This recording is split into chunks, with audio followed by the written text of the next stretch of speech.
আপনি মনে করবেন আখিরাতের সফরের মূল পুঁজি হলো তাকওয়া, এটা আমার কথা না, আল্লাহর কথা। ওয়াতাযাওয়াদু ফাইন্না খায়রাজ যাদি তাকওয়া ওয়াত্তাকুন ইয়া উলিল আলবাব। তোমরা আখিরাতের সফরে যে আসবা, আরে কি নিয়ে সফরে আসবা? খালি হাতে তো কেউ সফরে যায় না, কিছু না কিছু নিয়ে বের হয়, হয়তো খাবার দাবার, না হলে টাকা পয়সা, কিছু না কিছু প্রস্তুতি নিয়ে মানুষ সফরে যায়। ওরে আমার বান্দারা, আমার কাছে আখিরাতের যে সফরে আসবা, পাথেও নিয়ে আইসো, জাদে রাহ নিয়ে আইসো। তোমাদের পাথেও হলো তাকওয়া, তাকওয়া নিয়ে আসো, এই সফরে তোমার কোনো ভোগান্তি হবে না। পারবেন তাকওয়া? সবাই মুত্তাকি হবেন। যদি মুত্তাকি হন, আল্লাহ বলেন ওয়াইদাতুল লিল মুত্তাকিন, বান্দা তুই এটা ভাবিস না কিয়ামতের পরে তোর লাগি জান্নাত রেডি করব। তোর লাগি তো আমি জান্নাত রেডি করে রাখছি, রাখা শেষ। আপনার হুর রেডি, আপনার গেলমান রেডি, জান্নাতের সব নাজ নেয়ামত রেডি। এমনকি সহিহ হাদিসে আছে, একজন মুত্তাকি বান্দারে আর দুনিয়ার বউ যদি পেরেশান করে, করে না অনেক সময়, নাকি করে না? যদি করে, জান্নাতের হুর সেই বেড়িরে ঝাড়ি দিয়া বলে, ওই বেড়ির ঘরের বেড়ি, ইন্নামা হুয়া দাখিলুন আলাইকুম, সে তো তোর কাছে কয়েকদিনের মেহমান মাত্র, শীঘ্রই সে আমার কাছে আসবে, আমার জামাইরে কষ্ট দিস না, নইলে তোর খবর আছে। ওই সত্যি না মারপিট হয় না দুনিয়ায়? তো জান্নাতের হুর ঝাড়ি দিব আপনার বউরে দুনিয়ায়, আপনার বউ শুনে না তো কি হয়েছে, ঝাড়ি ঠিকই লেগে গেছে, যা হওয়ার এটা হইবই। তো এই কারণে আপনি যদি মুত্তাকি হন, জান্নাত রেডি, কোরআন আপনার জন্য হেদায়েত, রাসূল আপনার জন্য সুপারিশকারী, হাউজে কাউসারের পানি আপনার জন্য প্রস্তুত। আপনি মরতে দেরি, জান্নাতের ফয়সালা হতে দেরি না ইনশাআল্লাহ। হাদিসে আছে না, অনেক লোকের মধ্যে আর জান্নাতের মধ্যে ব্যবধান থাকে শুধু মৃত্যু। এই মৃত্যু, তার মাঝে আর রবের মাঝে ব্যবধান, মৃত্যু চলে আসে আর তার জান্নাতের ফয়সালা হয়। কারণ হাদিসে আছে, মান আহাব্বা লিকা আল্লাহ আহাব্বাল্লাহু লিকাহু, যে আল্লাহর সঙ্গে সাক্ষাৎ করতে ভালোবাসে, আল্লাহ তার সঙ্গে সাক্ষাৎ করতে ভালোবাসে। সুবহানাল্লাহ বলেন। ওয়ামান কারিহা লিকা আল্লাহি কারিহাল্লাহু লিকাহু, যে আল্লাহর সঙ্গে সাক্ষাৎ করতে অপছন্দ করে, আল্লাহ তার সঙ্গে সাক্ষাৎ করতে অপছন্দ করেন। আম্মা জান আয়েশা রাদিয়াল্লাহু আনহা বলেন, হে আল্লাহর রাসূল, আমাদের কে মরতে চায় বলেন? আল্লাহর সঙ্গে সাক্ষাৎ করা মানে তো মরা, আখিরাতে যাওয়া। কে মরতে চায় বলেন? আল্লাহ রাসূল বলেন, আয়েশা তুমি যেটা বুঝছো এটা না, এর অর্থ হলো যখন মরণ যন্ত্রণা চলে আসে, ওই সময় যে জলদি জলদি রবের সাথে মিলিত হতে চায়, আল্লাহ তার কথা বলছেন। ওই সময় কে রবের সাথে মিলিত হতে চায়? যার সামনে জান্নাতের বালাখানা খুলে যায়, যারে রহমতের ফেরেশতারা ইস্তেকবাল জানানোর জন্য চলে আসে, আর যারে এখন মৃত্যুর পরেই এই লিয়েনে নিয়ে যাওয়া হবে, সেই না আল্লাহর সঙ্গে সাক্ষাৎ করতে ভালোবাসে। আর যার উল্টাটা হয়, তারে এখন মরতে দেরি, আযাবের ফেরেশতা চলে এসেছে, রূহ বের হতে চায় না, আযাবের ফেরেশতা আঘাত করে করে করে প্রতিটা অঙ্গে আঘাত করে, কারণ এক অঙ্গ থেকে রূহ আরেক অঙ্গে গিয়ে লুকায়, আঘাত করে করে এরপর পুরানা ময়লা কাপড়ে পেঁচিয়ে তার রূহকে জাহান্নামে সিজ্জিনে নিয়ে যায়। সেই লোক তো আল্লাহর কাছে যেতে চায় না, আল্লাহ ওর চেহারা দেখতে চায়। তো তাকওয়াই হলো আমাদের আসল সম্পদ। যার তাকওয়া আছে তার সব আছে, যার তাকওয়া নাই তার কিচ্ছু নাই। তা আপনি যদি আমারে প্রশ্ন করেন, হুজুর রিজিকে বরকত পাবো কিভাবে, এক নম্বর ওষুধই আমি বলবো, তাকওয়া অবলম্বন করেন, তাকওয়া অবলম্বন করেন, তাকওয়া অবলম্বন করেন। বরকতের জিম্মাদার আল্লাহ নিজে। দুই নম্বর পরামর্শ, ধৈর্য আছে তো? বাকিগুলো সংক্ষেপেই বলবো ইনশাআল্লাহ। দুই নম্বর পরামর্শ, নামাজ আদায় করতে হয় যত্নের সাথে, গুরুত্বের সাথে, ইহতিমামের সাথে। খালি বাহ্যিক শর্ত পুরা কইরা না, ভেতরগত শর্ত পুরা কইরা। মানে এমন নামাজ না যেই নামাজকে বলা হবে প্রাণহীন সত্তা, তার মানে দেহ আছে রূহ নাই, এরকম নামাজ যদি পড়া হয়, হাদিসে আছে ওই নামাজ রে ফেরেশতারা পুরনো কাপড়ের মতো, ময়লা কাপড়ের মতো পেঁচায় ওর মুখে ছুঁইরা মাইরা বলে, তোর এইরকম নামাজের আল্লাহর দরকার নেই। ইন্নাল্লাহা তাইয়্যিব লা ইয়াকবালু ইল্লা তাইয়্যিবা, আল্লাহ পবিত্র, তিনি পবিত্র জিনিস গ্রহণ করেন। আরে কোরআনে আল্লাহ বলেন, কাদ আফলাহাল মুমিনুন আল্লাযীনা হুম ফি সালাতিহিম খাশিউন, সফল হয়েছে সেসব মুমিনরা যারা একাগ্র চিত্তে নামাজ আদায় করে। ফাওয়াইলুল লিল মুসাল্লিন আল্লাযীনা হুম আন সালাতিহিম সাহুন, ধ্বংস হোক, লানত দিচ্ছেন আল্লাহ, আমি না, ধ্বংস হোক সেসব নামাজি যারা নামাজে গাফেল থাকে। একই কোরআন কোন নামাজিরে সফলতার ঘোষণা শোনায়, কোন নামাজিরা জাহান্নামের বরবাদের কথা শোনায়। নামাজ খালি পড়লেই হবে না, নামাজের প্রাণ রেখে পড়তে হবে। এই নামাজ যাতে কাজে আসে, এই নামাজ যাতে আরো বেয়াদবির কারণ না হয়। এক হইল চাইলেনই না, আর এক হইল বেয়াদবি কইরে চাইলেন। তো বেয়াদবি করে চাওয়ার চাইতে না চাওয়া ভালো। এক হইল প্রধানমন্ত্রীর কাছে গেলেনই না, আর এক হইল গিয়া বেয়াদবি করলেন, এমন আচরণ করলেন সারা দুনিয়া বেয়াদব করলেন। এর চাইতে না যাওয়া ভালো ছিল না? তো এই কারণে নামাজ আদায় করতে অনুৎসাহিত করা হচ্ছে না, করতে হবে, অবশ্যই করবেন। তবে নামাজের হক আদায় করে পারবেন না, বলবেন হুজুর পারি না তো, মন তো এদিক সেদিক চলে যায়। আরে যেটা অজান্তে যায় এটার লেগে আল্লাহ আপনারা ধরবো না, কিন্তু খেয়াল আসার পরে মনটা টাইনা আনেন না কি লেগা? খেয়াল আসার পরে যদি আনেন, যেই কয়বার মন যাবে আর এরপর যেই কয়বার টাইনা আনবেন, এর লেগে আলাদা সওয়াব পাবে। যেই লোক সাবলীল ভাবে কোরআন পড়তে পারে সে তেলাওয়াতে সওয়াব পায়। আর যার বয়স হওয়ার পর কোরআন শিখেছে, পড়তে কষ্ট হয়, হয় না? পড়তে কষ্ট হয়, এক পারা পড়তে অনেক টাইম লাগে, অনেক সময় তোতলায় তোতলায় পড়ে। আল্লাহ তাআলা তার 2 গুণ সওয়াব দেন, তেলাওয়াতেরও সওয়াব, কষ্টেরও সওয়াব।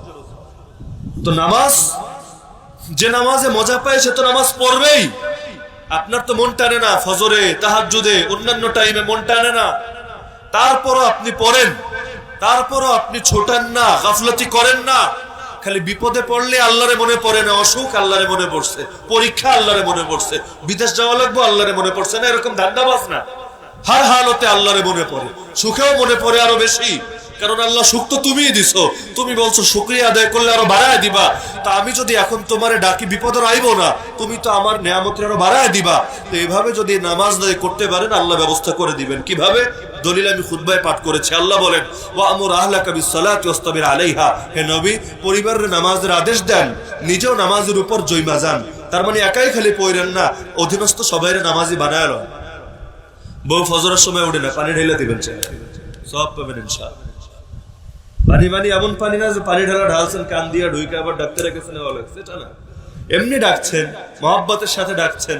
মহাব্বতের লাগে ডাকলে কাম হয় না, আপনার আরো বাহু বন্ধনে জড়ায় না। তাইলে বলবেন ভালাই ভালাই উঠবি, নইলে তোর খবর আছে, তোর ভণ্ডামি বাদ, আগে নামাজ, এরপর প্রেম ফেম পরে হবে। তো উঠবি না, তাইলে যা, পানি ঢাইলা দিলাম, উঠবি তাড়াতাড়ি না ঢালবো। তখন দেখবেন সুন্দর মতো উঠে গেছে। শীতকালে পানির বাড়িকে খাইতে চায়। তো আপনি যদি এরকম করেন, হাদিসে আছে শেষ রাতে যেই বউ তার জামাইরে ঘুম থেকে উঠাইয়া দেয়, জামাইও তার বউরে ঘুম থেকে উঠাইয়া দেয়, দুইজন মিলা একসঙ্গে আল্লাহ তাআলার ইবাদত করে, আল্লাহ তাআলা তাদের উপর রহমত বরকত ঢেলে দেন। একজন আরেকজনের নেক কাজে সহযোগী হলে আল্লাহ উভয়ের উপর বরকত দিবেন। তারা শুধু দুনিয়ার কয়েকদিনের জামাই বউ থাকবে না, জান্নাতেও জামাই বউ হিসাবেই থাকবে। জান্নাতের সব হুরমিলা যতটা সুন্দর হবে, আল্লাহ তার এর চাইতে বেশি সুন্দর বানায়। আর যদি প্রেম প্রীতি বেশি গালেব হয়ে যায়, প্রেম প্রীতির ঠেলায় গুনাহের ব্যাপারে একজন আরেকজনের সহযোগী হয়ে যায়, সম্পর্ক দুনিয়ায়ও তিক্ত হয়ে যাবে, আর আখিরাতে তো একটাই থাকবো জান্নাতে আর একটা জাহান্নামে। আর উভয়টাই মিলে আকাম করলে উভয়টা জাহান্নামে। জাহান্নামে তো আর একসঙ্গে মিলন ঘটার সুযোগ নাই, দুইটাই থাকবো কোপানিয়ার বাইরানি খাওয়ার উপর। প্রেম প্রীতির আর টাইম কই? যখন নৌকা ডোবে তখন আর প্রেম প্রীতির কথা মনে থাকে নাকি? অনেক সময় এমন হয় বউরে ফেলে জামাই তাড়াতাড়ি বাঁচে, নিজে বাঁচলে বাপের নাম, বাপের চাইতে বউ তো আরো বউ পরে। তো বলছিলাম যে নিজেও নামাজ পড়তে হবে, পরিবারেও নামাজের আদেশ দিতে হবে। আদেশ মানে মিষ্টি মিষ্টি কথা না, এটার আদেশ বলে না। দাওয়াত ভিন্ন জিনিস, আদেশ ভিন্ন জিনিস। যেমন ধরেন আমাদের দাওয়াত তাবলীগের ভাইয়েরা কি করে, মিষ্টি মিষ্টি কথায় মানুষকে আদেশ করে, এই মানুষকে দাওয়াত দেয়, আহ্বান করে। এটাকে ইসলামের ভাষায় তারগিব বলে, দাওয়াত বলে, তাবশীর বলে। কিন্তু আদেশ এটা। আল্লাহ কোরআনে বলেন, আল্লাযীনা মাক্কান্নাহুম ফিল আরদি আকামুস সালাতা ওয়া আতাউয যাকাতা ওয়া আমারু বিল মারুফ ওয়া নাহাউ আনিল মুনকার। আমার প্রকৃত বান্দা যারা, ওদেরকে যদি আমি শাসন ক্ষমতা দেই, খলিফা বানাই, ওদের 4 দায়িত্ব। এর মধ্যে 3 নম্বর দায়িত্ব, ওরা নেক কাজের আদেশ করে, অন্যায় কাজ থেকে নিষেধ করে। আদেশ সেটারে বলে যেটার মধ্যে বাধ্যবাধকতা থাকে, না মানলে পানিশমেন্টের ব্যবস্থা থাকে। সন্তান বাপরে আদেশ করতে পারে না, বাপে সন্তানরে আদেশ করতে পারে, ওই মাদ্রাসায় যা, কয় না যাবো না, যাবি না তাইলে খারা, এটা হলো আদেশ। আর বাপ সন্তানরে বলে 5টা টাকা দেও না আমারে চকলেট খামু, এটা আদেশ নেই। বান্দা আল্লাহরে বলে, আয় আল্লাহ আমারে ক্ষমা করো, এটা কি আদেশ? আরে আদেশ নাকি এটা? এটা হলো প্রার্থনা। শব্দ একই, আদেশ সূচক শব্দ মনে হয়, কিন্তু এখানে বাধ্যবাধকতার কোনো বিষয় নাই। কিন্তু আল্লাহ যখন বান্দারে কয় বান্দা আকিমিস সালাহ, সালাত কায়েম কর, এইটা আদেশ, কারণ না করলে তোরে সাইজ করার ব্যবস্থা আছে। তো আদেশ আর দাওয়াতের পার্থক্য বুঝছেন? যেমন তাবলীগের ভাইয়েরা 6 সিফাতের মধ্যে একটা সিফাত আছে না, নামাজ। ইমানের পর 2 নম্বর সিফাত কি? নামাজ। এই সংশয়টা ভেঙে দেই। অনেকে হলো সৎ কাজের আদেশের হাদিসগুলা বা আয়াতগুলা তাবলীগের ব্যাপারে ব্যবহার করে, এই কারণে জিনিসটা ক্লিয়ার থাকা দরকার। কারণ দাওয়াতের আয়াত হাদিসের অভাব নেই আলহামদুলিল্লাহ, সারা জীবন বইলেও শেষ করতে পারবেন না। আর এক জিনিস টানার দরকার নাই তো, আদেশ কারে বলে? যেমন দাওয়াত তাবলীগের ভাইয়েরা কাউরে গিয়ে বলবে ভাই নামাজ আদায় করি, নামাজের দ্বারাই আল্লাহ সমাধান দিবেন, সব জিনিস আল্লাহর থেকে চেয়ে নিতে হবে নামাজের দ্বারা, এটা হলো দাওয়াত। না করলে, নামাজ আদায় না করলে কিছু করতে পারবে? চট দিতে পারবে? বা তাবলীগ জামাতে 14 জন যায় ঘর থেকে বাইন্দে নিয়ে আইতে পারবো? কিন্তু শাসককে বলা হচ্ছে তার দায়িত্ব সৎ কাজের আদেশ করা। এই ধরেন এটা একটা ইসলামী রাষ্ট্র, ধরেন বললাম, বাস্তবে তো আর ইসলামী রাষ্ট্র না, সেকুলার রাষ্ট্র। ধরেন এটা ইসলামী রাষ্ট্র, আপনি বেনামাজি, এইটা রাষ্ট্র জানে যে আপনি বেনামাজি। রাসূলের যুগে মুনাফিকরাও দেখেন না নামাজ পড়তো ঠেহায় পইরা, মন থেকে তো পড়তো না, ঠেহায় পইরা পড়তো। ঠেকা কি লেগে এটা বুঝেন? আপনি বেনামাজি, রিপোর্ট চলে গেছে থানায়, আপনার সুন্দর করে গ্রেফতার করে নিয়ে যাওয়া হবে। নেওয়ার পর কি করা হবে? এখানে 4 মাযহাবের 4 মত।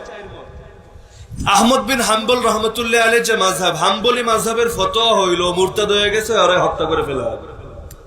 বেনামাজি যে তারা মুরতাদ, তাদের দলিল মান তারাকা সালাতা মুতাআম্মিদান ফাকাদ কাফারা, ইচ্ছাকৃত যে নামাজ ছেড়ে দিল ও কাফের হয়ে গেল। মুসলমান কাফের হয়ে গেলে তারে বলে ধর্মত্যাগী, আরবিতে বলে মুরতাদ। মুরতাদের ব্যাপারে হাদিস হলো মান বাদদালা দীনাহু ফাকতুলু, যে তার দিন বদলায় মানে ইসলামরে বদলায়া অন্য ধর্ম গ্রহণ করে তারে তোমরা হত্যা করে ফেলো, মৃত্যুদণ্ডের শাস্তি। তাইলে দেশে মোটামুটি মানুষ কইমা যেত আর কি, ডেইলি কয়টা কইরা মৃত্যুদণ্ড বাস্তবায়ন করতে হতো, আর আদালতের কি পরিমাণ রায় দিতে হতো। এখনই তো মামলার জটে কোর্টের অবস্থা খারাপ, এক মামলা কইরা মামলার রায় আইতে আইতে বাদী বিবাদী মইরা ভূত হয়ে যায়। আর যদি এই পরিমাণ মামলা চলতো নামাজি আর বেনামাজি ইস্যু নিয়ে, বাংলাদেশটা মোটামুটি খালি হয়ে যেত। অথবা সবাই নামাজ ধরতো, ইচ্ছায় হোক অনিচ্ছায়, মামলা থেকে বাঁচার লেগা। ইমাম শাফিঈর মাযহাব হলো, তার মাযহাবে মৃত্যুদণ্ড দেওয়া হবে, তবে মুরতাদ হিসাবে না, মুসলমানই থাকবে। তবে চুরি করলে যেমন শাস্তি আছে, হদ আছে, ডাকাতি করলে শাস্তি আছে, জিনা করলে শাস্তি আছে, মদ খেলে শাস্তি আছে, একইভাবে নামাজ তরকের শাস্তি হলো মৃত্যুদণ্ড। ও মুসলমানই, কাফের না, কিন্তু মৃত্যুদণ্ড আর শাস্তি। আর ইমাম আবু হানিফার মাযহাব, এই মাযহাবের না অধিকাংশ নাকি? হ্যাঁ, দেশে যদি এখন এমন ইসলামী রাষ্ট্র আসার পর এখন কোন আদালত কায়েম করা হবে, এটা একটা বড় ভেজাল্লা বিষয় হয়ে যাবে। যেমন মাযহাবী আদালত কায়েম করলে হানাফিরা মানবো, আহলে হাদিসরা আবার মাথাচাড়া দিব, এরা বলবো আমরা এই হানাফি মাযহাবের আদালত মানি না। আবার আহলে হাদিস অনুসারে মানলে তখন আবার হানাফিরা মানবো না, একটা ঝামেলা হবে। এখন আহলে হাদিসরা নামাজের ক্ষেত্রে ইমাম আহমদের মত ফলো করে, খেয়াল রেখে, আহলে হাদিসরা নামাজের ক্ষেত্রে কার মত ফলো করে? ইমাম আহমদ বিন হাম্বলের মত। তাদের যত শায়েখ আছে, বিন উসাইমিন বলেন, বিন বাজ বলেন, সব শায়েখরাও এই ব্যাপারে একমত, যারা নামাজ ছাড়ে ওরা মুরতাদ। তাহলে যদি ইসলামী রাষ্ট্র কায়েম হয় আর আহলে হাদিসের কেউ নামাজ ছাড়ে, তার মৃত্যুদণ্ড দেওয়া হবে। আর হানাফি যারা আছে এরা নামাজ ছাড়লে, এটা মজার কারণে বললাম, কাউরে পছন্দ লাগে না, মাসালার পার্থক্য দেখাচ্ছি। আর হানাফি মাযহাবের ফয়সালা হলো তারে জেলখানায় ফেলে রাখা হবে যাবজ্জীবন, যতদিন না তওবা কইরা নামাজ ধরে। যদি তওবা কইরা নামাজ ধরে তাইলে তারে জামিন দেওয়া হইব, আর যদি না ধরে তুই বাবা পইরা থাক, তোরে আমরা ফ্রি খাওয়াবো পরামো, সমস্যা নাই, ফ্রি ডাইল ভাত তোর লেগে থাকবো, তুই এখানে বইয়া থাক।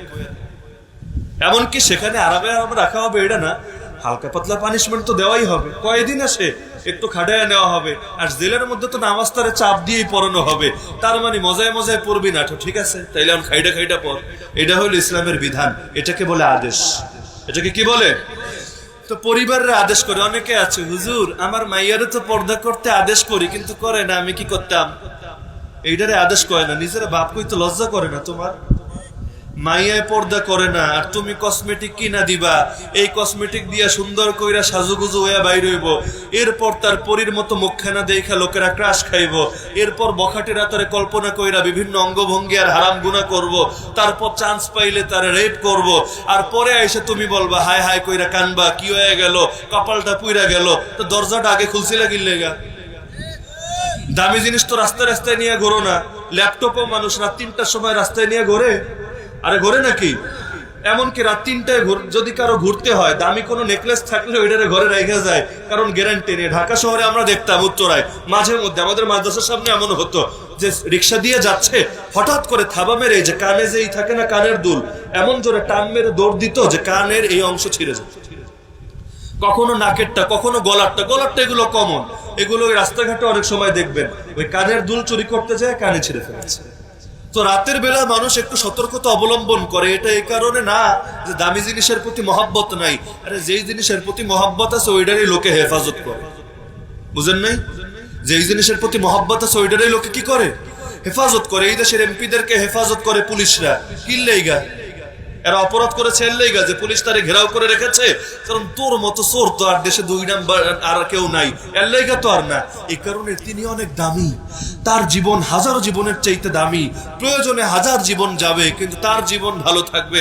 এ কারণে মন্ত্রীর গাড়ি গেলে সামনে কতগুলা, পিছে কতগুলা, বোম খাইলে আমি খাইমু, কিন্তু তুমি যাতে বাইচা থাকো, কারণ তোমার চরিত্র ফুলের মতো পবিত্র। কে দুনিয়া স্বাভাবিক এটা কিনা? অপরদিকে মহাব্বত কম থাকলে জিনিস হারায় গেলেও মানুষ এটা নিয়ে ভাবে না। যেমন এই দেশে কত আলেম ওলামা বন্দী আছে, আপনাকে তো কিচ্ছু আসে যায় না, কারণ সামলায় রাখার দরকার নাই। তো হেফাজত তো সেই জিনিসের করে মানুষ যেটির মহাব্বত আছে। মহাব্বত থাকলে তো হেফাজত কইরেই ছাড়তো, যেহেতু হেফাজত করে নাই তার মানে মহাব্বতেও ঘাটতি আছে। স্বীকার করেন আর না করেন, ঘাটতি অবশ্যই আছে, এটারে অন্য সেন্সে নেওয়ার কোনো কারণ নাই। 14 কোটি মানুষের মধ্যে 100 জন 120 জন মানুষ ব্যাংকে চিপায় পইরা থাকে, আর বাকিরা কয় মহাব্বত উপচে পড়ছে। এটিরে মহাব্বত কয় না, এটি হলো ধান্দা। ওয়াজের মৌসুমে হুজুরে লাগবো, হুজুর বেশি করে কালেকশন করে দিতে পারবো।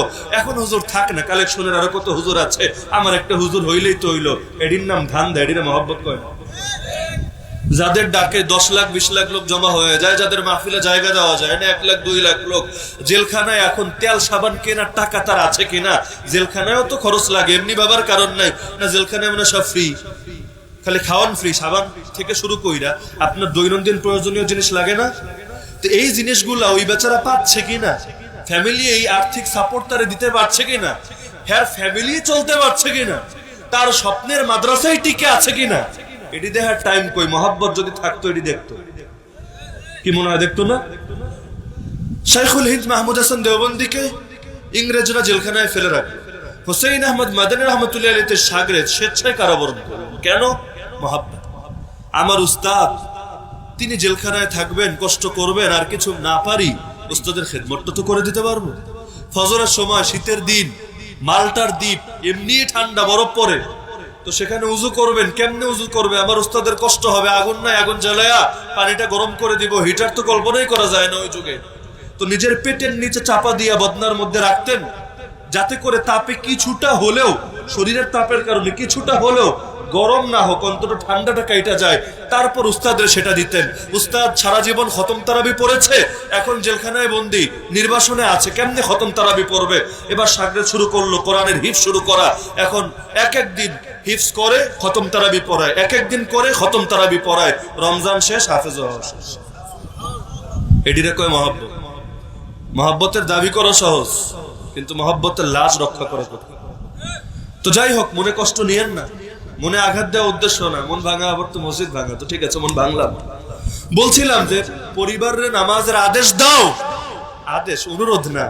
বাবা নামাজ পড়লে ভালো হয়, নিজের ছেলেরে আর কি, মা একটু নামাজ পড়ো না। না, আমার এখন পরীক্ষা আছে, এসএসসি চলছে, এখন নামাজটা আমাদের টাইম নেই, পরে পড়বো। আচ্ছা আচ্ছা আচ্ছা, ঠিক আছে, রাগ করার কিছু নেই, ঠিক আছে, পড়ো তুমি। এইটার নাম আদেশ না। আদেশ হলো পড়বি না। আল্লাহর নবী কি বলেছেন জানেন? যখন 10 বছর হয়েছে, 7 বছর থেকে নামাজ পড়ার আদেশ দিতে হবে। কয় বছরে?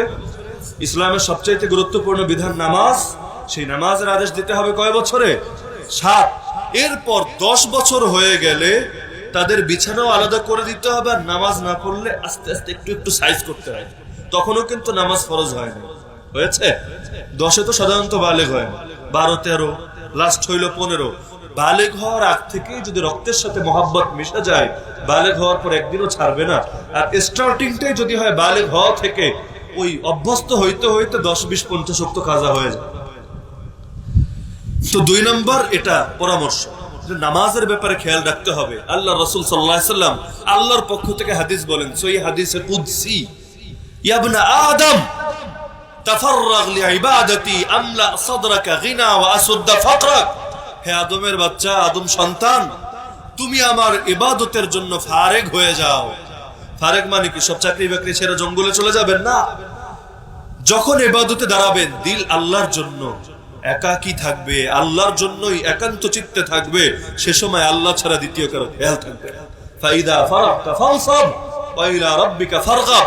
আরে হে নবী, তোমার সারা দিনের অনেক ব্যস্ততা আছে। আর নবীর ব্যস্ততা কি? নবীর ব্যস্ততা তো দুনিয়া না। নবীর সারা দিনের ব্যস্ততাও দিন, সারা দিনের ব্যস্ততা দাওয়াত, সারা দিনের ব্যস্ততা তাবলীগ, সারা দিনের ব্যস্ততা জিহাদ, সারা দিনের ব্যস্ততা তালিম, সারা দিনের ব্যস্ততা তারবিয়ত। আল্লাহ তাআলা বলে, হে নবী, সারা দিনের এই ব্যস্ততাগুলো শেষ করে যখন তুমি ফারেগ হবা, অবসর হবা, এখন তোমার কাজ ওয়া ইলা রাব্বিকা ফারগাব, তুমি তোমার রবের সঙ্গে মহব্বতে দাঁড়ায় যাও। নিঃসন্দেহে ওগুলো ইবাদত, কিন্তু ওগুলো হলো ভায়া হয়ে ইবাদত। মানুষটা ইলম শেখাবো, ইলম অনুসারে সে আমল করবে, আরেকজনকে ইলম শেখাবে, এর দ্বারা আল্লাহর জমিনে আল্লাহর দিন কায়েম থাকবে। ভায়া হয়ে ইবাদত। যারা অন্যান্য ইবাদত করে তাদের জন্যই আয়াতে নির্দেশ হলো তুমি অন্য ইবাদত করো, কিন্তু রাতের বেলাটা একমাত্র মাওলার জন্য, মাওলার সাথে কানা ঘুষা। মোনাজাত মানেই হলো কানাকানি, কানাকানি করার লাইগা ফারেগ রাখো।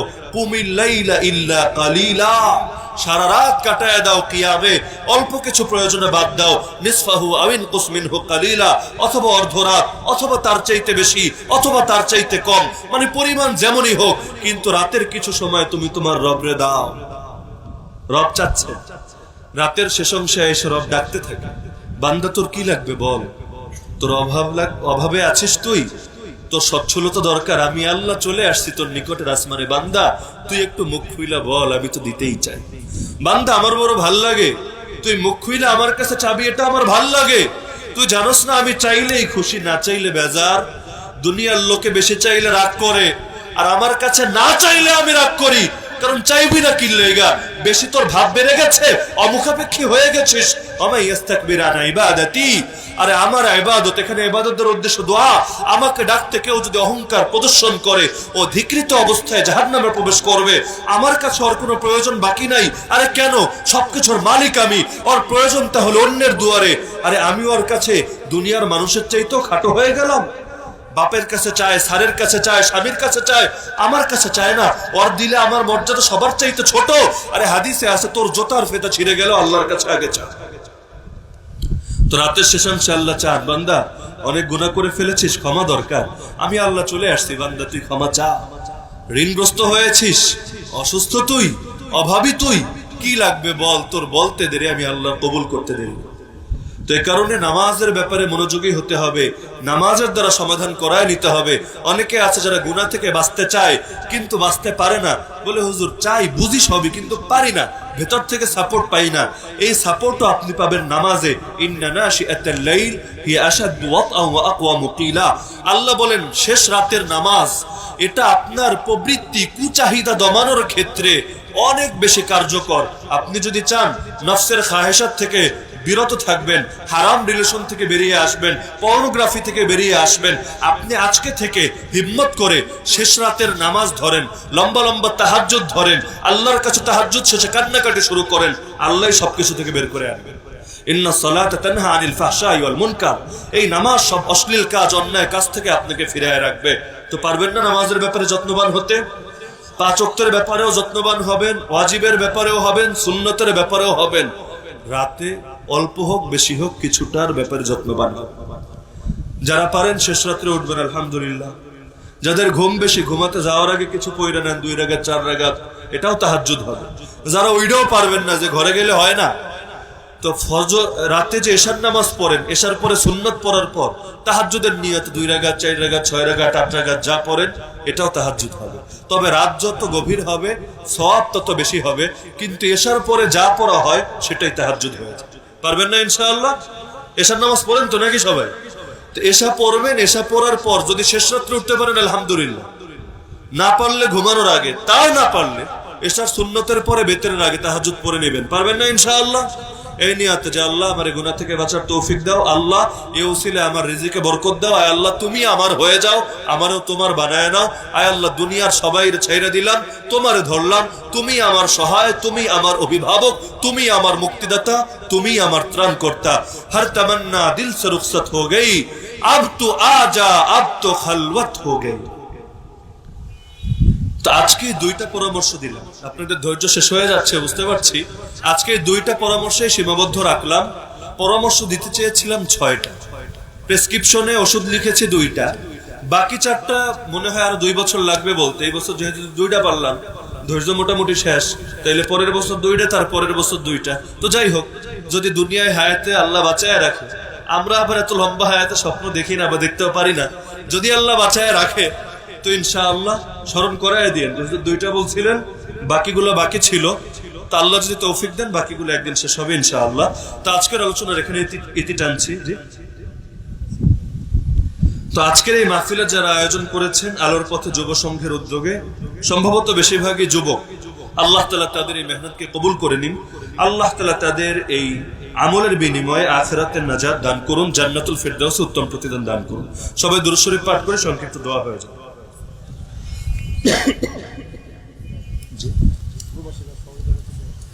এই মাহফিলে আমাদের অনেক প্রবাসী ভাইয়েরা সহযোগিতা করেছেন, তারাও দোয়া চেয়েছেন, যদিও তারা এখানে উপস্থিত হতে পারেন নাই, কিন্তু তাদের দিলটা এখানে পড়ে আছে, আমরা তাদের জন্য দোয়া করব। আমাদের হুজুর দোয়া চেয়েছেন, হুজুর আম্মা অসুস্থ, আমরা তার জন্য দোয়া করব। অন্য যত মুর্দিগান আছেন এলাকায় তাদের জন্য আমরা দোয়া করব।